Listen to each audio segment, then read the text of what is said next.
Oh, there was a fold in this that was let out. I can see the evidence of the stitching. So it was a longer dress. So it's not uncommon for a fold like this to be let out to make it longer, to last a little longer. I am Pamela Johnson. I'm a professor in the School of Theater and Dance, and I'm a costume designer principally. And I've been here since the program was started. So it was really exciting to be here when a program was really in its infancy and to have it grow to where it is today.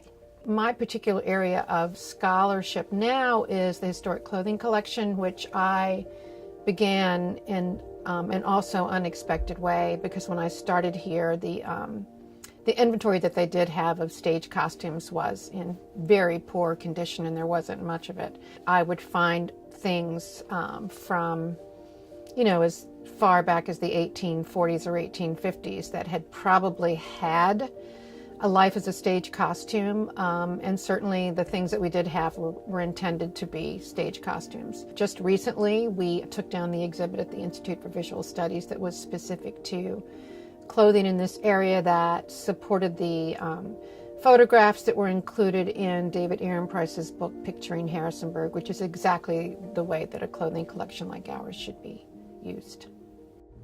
There, she's taking a deep breath. She's so much happier.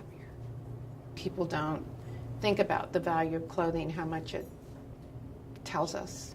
Most of these things have got stories that are somehow associated with that, which was happening at the time. So this is all handmade, like handmade. This 1920s dress here, which was worn at Kent State University, is often associated with something like the flapper, and it was certainly a style that was very popular, but not everyone in the 1920s was a flapper, nor did they wear these clothes. I've never done anything this big. I haven't had an opportunity to do anything this big. Our collection doesn't just have the typical garment that you might find in a museum, which are of a superior quality. I am happy to take those objects that are just very worn, and they were valued because they belonged to someone that was important in the family.